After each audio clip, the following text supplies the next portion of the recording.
What's up, y'all? It's your girl Key. Long time no see. But I am back, and I'm talking about my open heart surgery journey. What happened? How did I get it? How come I didn't know? But did I survive? Obviously I did. And how am I moving now? What's going on now in my life? But before we get into that, if you haven't watched my previous video of why being grateful is the key to success, go ahead, click that video, watch it up, like it, dub it, subscribe, and let's get into this motherfucking video. How did I find out I had a hole in my heart? Okay, how I found out I had a hole in my heart. So this is a long story, but I'm gonna try to make it short. But it was like, I say last year. I can't remember the time, the date, but I did know it was the month of my birthday. That's all I remember. It was my birthday month. Yeah. It was 2024, my birthday month. I don't remember the day in March, but it was in March. It was one night when I was in bed. A bitch was tired. I was tired, really, really tired, and I felt so dizzy that day. And, you know, me and my dude that I'm previously with now, we go to sleep on the phone every night. Like, if you ain't booed up, you ain't gonna understand it. But if it is, you know what it is. So, you know, we on the phone, but he knocked the fuck out. And this is probably, I don't know, I'm guessing 2 or 3 in the morning. A bitch couldn't breathe. Like, I could not breathe. I couldn't sleep. I couldn't breathe. Like, it felt like the air was getting taken out my damn lungs. That's how bad I could not breathe. And I'm like, oh shit, I can't breathe. So at this time I was living with my parents and grandparents.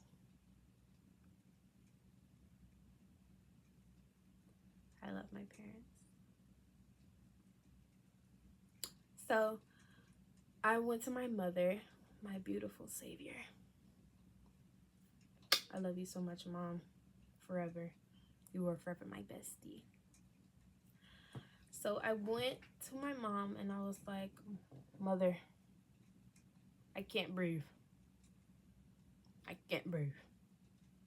And she's like, what do you mean you can't breathe? I'm like, I can't breathe. So my mom, she had a blood pressure cuff, which had a heart rate. And she realized, well, she was like, oh my gosh, my heart rate was shooting up. And then it was going really down, like fast. It was plummeting, going and plummet. And she was like, oh no, we gotta get you to the motherfucking hospital. I don't care if I gotta call the ambulance. Because my dad, he's at work. She called my dad. My dad rushing, trying to get me to the doctor. She banging on my grandparents' door. Can you take her to the hospital, please? My grandpa ended up taking me, and my dad pulled up at the same time. And we just crashed each other like this, past each other like this. He looking at me like, I hope you be okay. And I'm like, I hope so too, Daddy. So I'm in a motherfucking hospital. A bitch can't breathe. They want to ask me all these damn questions. Tell me, what's wrong with you? Why you come here? Bitch, I just said I can't breathe. What do you think I could talk if I can't breathe? How am I going to talk to you if a bitch can't breathe? So I'm telling them, like, I can't breathe. So they're like, oh, this is serious. She can't breathe. So they rushed me back there and they did like a EKG and they seen that my heart was doing backflips, spins, roller coasters, cartwheels, and triple double flips. And they said something's wrong with her. We don't know what's wrong with her, but something is wrong with her. Her EKGs is terrible. Her heart is looking very bad right now. So I'm in there, that bitch, not being able to breathe. I call my man. I'm in the hospital. He's what? What's wrong? What's wrong? I love a man that cares. Okay, anyway. I'm like, I'm in the hospital. And he's like, what was wrong? I'm like, I can't breathe. Something wrong with my heart, they said. And I don't know. So, you know, he's still tired and he's sleepy as shit. And I'm sleepy as fuck. And I'm trying to get some sleep. Girl, the motherfucking heart thing said, my heart rate was 32 beats per minute. Yes, child. 32 beats per minute. I feel like shit. I ain't gonna lie to you. I was like, is it time for me to go? Am I leaving this realm or what's going on? Like, what's going on? So they rush in there putting like little hearts on me, so just in case they gotta clear my ass, they got me on security lock. They watching me like a hawk. They watching me like a cat and a mouse. They watching me like I'm a piece of steak. So, you know, they wait till my heart rate slows down. They try to put like some little fluids in me to make sure everything's okay. Then they rush to go get an echo. We do this little echo. It's like an ultrasound for your heart. And, you know, I'm just sitting there, laying there. And she's like, oh, fuck. This don't look good. Even though she ain't say it don't look good, you kind of got that feeling in your heart where you know it's not good.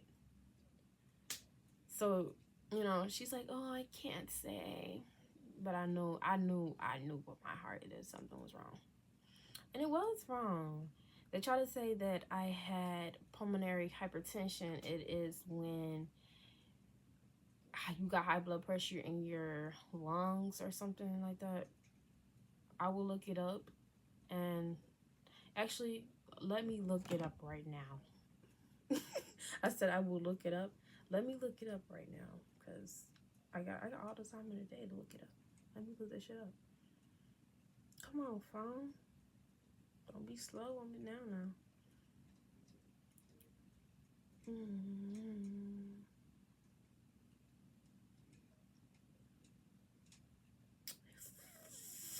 Okay, yeah, I was right.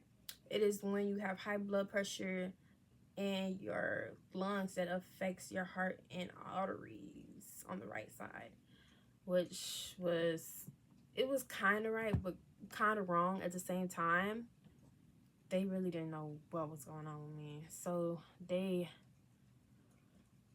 rushed me out to Chicago. And I was in Chicago.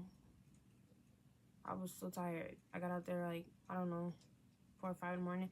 I have no idea. I just know that they kept fucking poking me and I was in pain. I was in literally squat pain and I couldn't breathe. And then my heart rate was going up and down and roller coasters, getting to 20 beats per minute, and then it's going back to 159 beats per minute. I just know that I couldn't breathe and I was dying.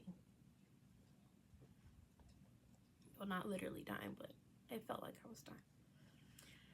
And then, like, after all those tests and stuff, and I'm like, well, everything looks normal. We don't know what's going on. So they did another echo, and they said, oh, you have a hole in your heart. And I was like, what do you mean? What do you mean I got a hole in my heart? So I'm crying. I'm like, damn, I'm not gonna make it. I'm stressing out, crying and shit. I told my boyfriend, he's blue. He's blue out of this world. He's so sad. Like, he think he finna lose his babe. And then my parents found out, my mom's side, my auntie's side, everybody's sad. Everybody just sad as fuck. So, you know, they're like, oh yeah, we're gonna monitor you. We're gonna see since this whole, and we're gonna do a catheterization. God dang. I'm getting hot right now. We're gonna do this catheterization to see how big the hole is. So they give me like a procedure, and it's like a catheter you get put in your neck. I don't know. I was asleep.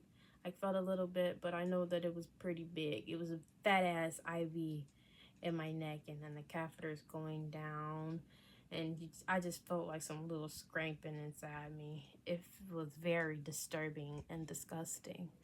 That's all I know. I'm like, what the fuck is this? Why I'm like kind of up but kind of sleep, listening to Bryson Tiller. I'm like, please let me be okay. So, you know, they see the hole and they said that was just too damn big for us to put do another capitation, just patch it up. They said it's too damn big for that. We're gonna have to give you open heart surgery. I said, what? You gotta do what? They said we have to give you open heart surgery because that's the only way that's gonna help you. And if you don't want to apply with the open heart surgery, we don't think you're gonna live any longer. So we want to save your life. Do you want the open heart surgery or what?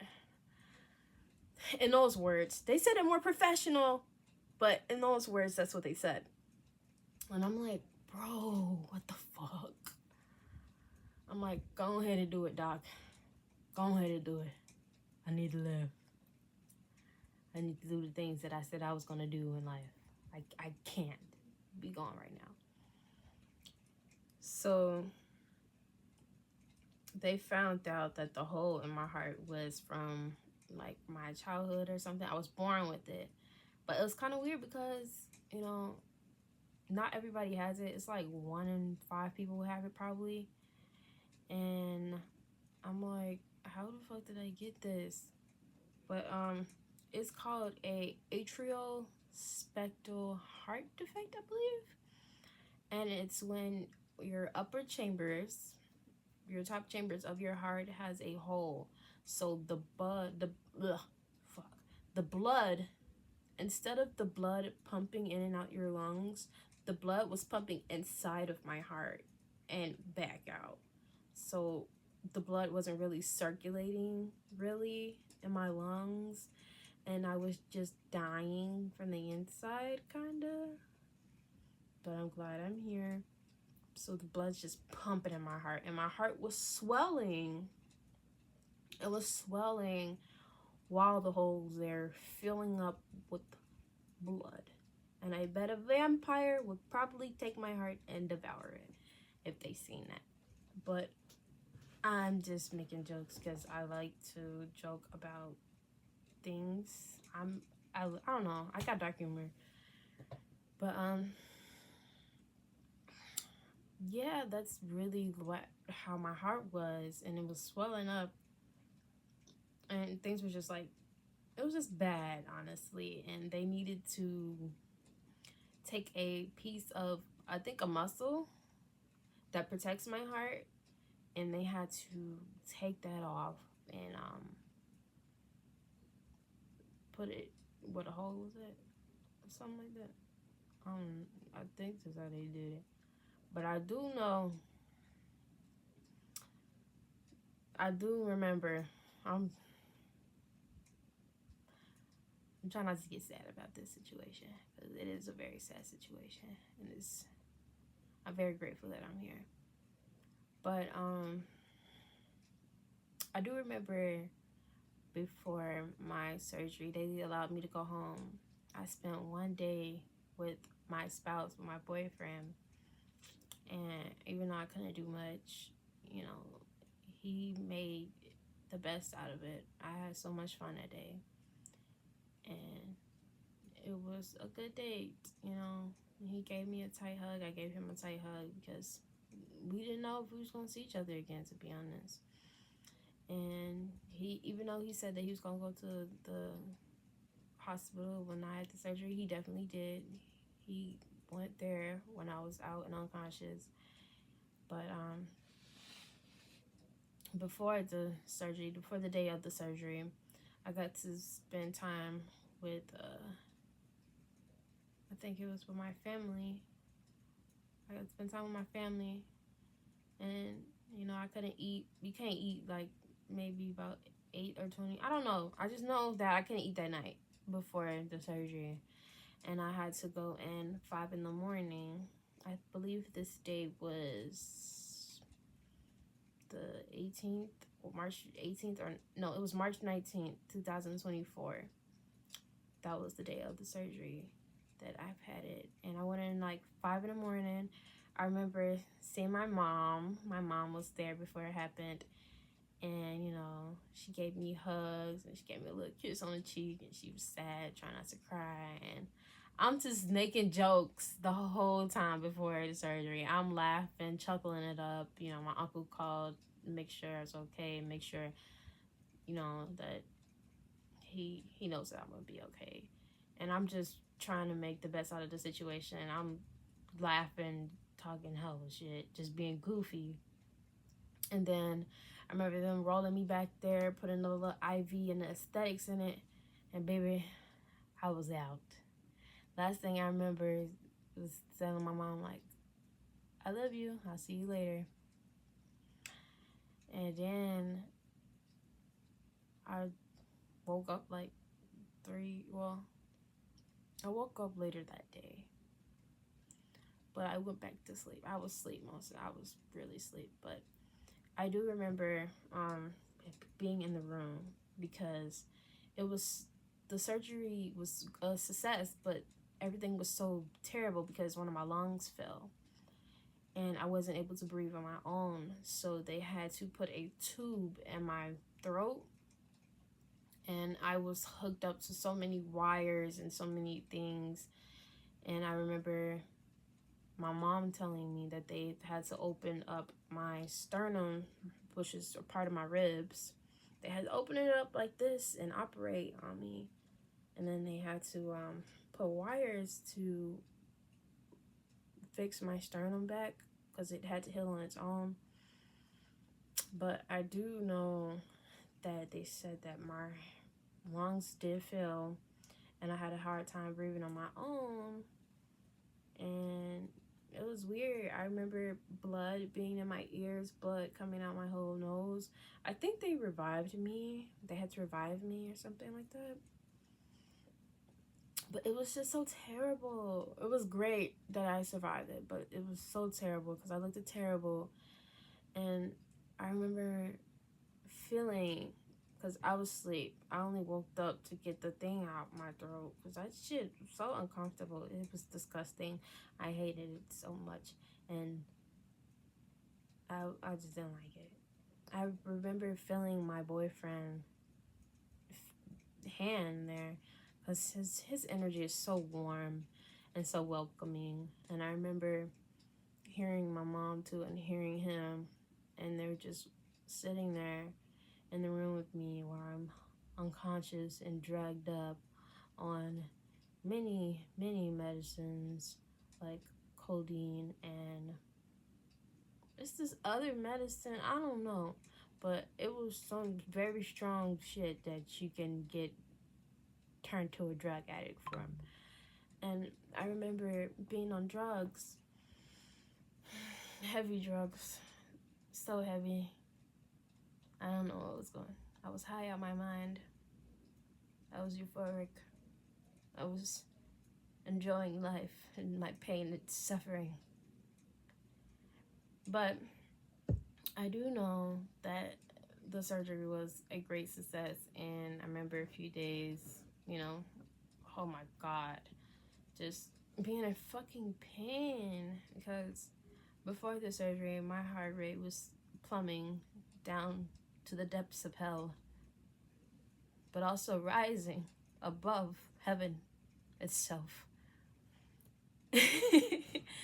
And then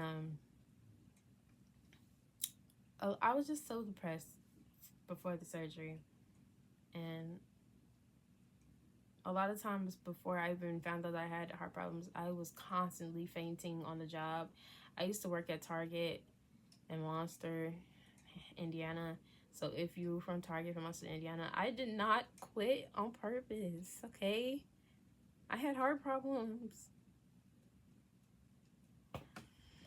But, yeah, like a girl was, your girl was dying, technically. But the creator brought me back.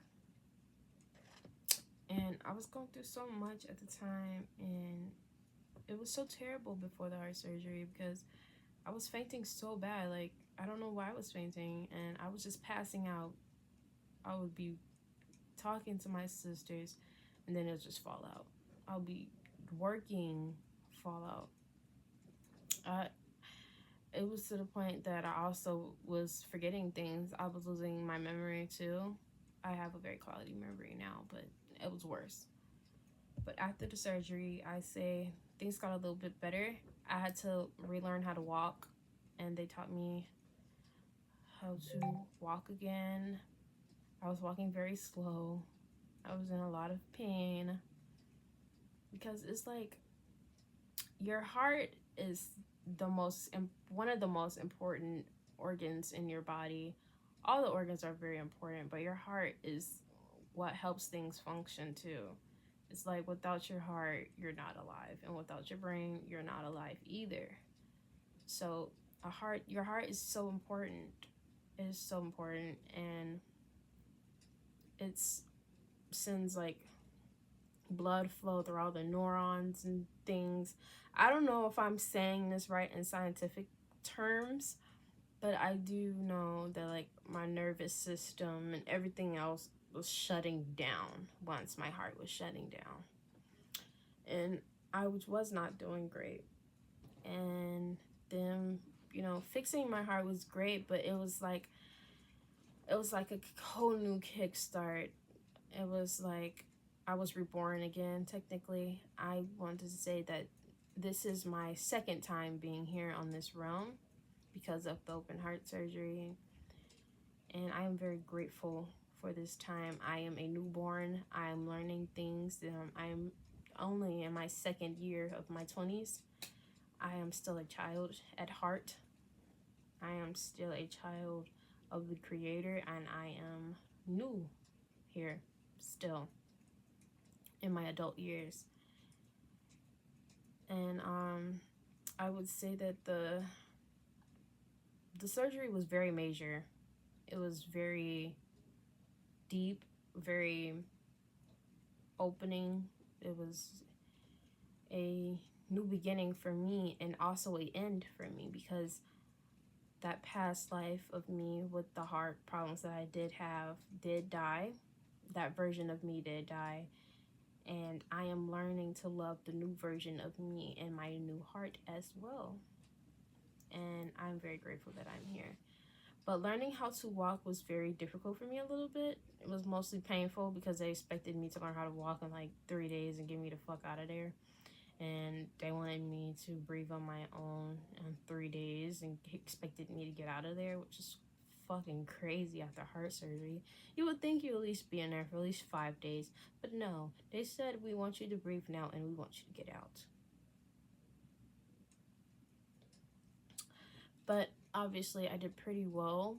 To me, it felt like I got hit by a bus and 2 semi-trucks.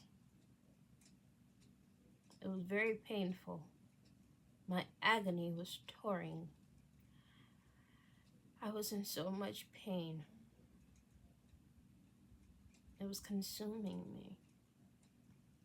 I feel like some things that I could have did differently. I definitely should have went through therapy after my open heart surgery, and I definitely should have been through physical therapy, because there's points in my life that I am highly depressed, and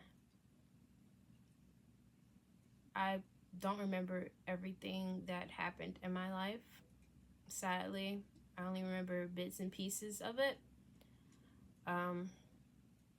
I can't remember everything that happened through the surgery. I only know what people told me and what I kind of remembered.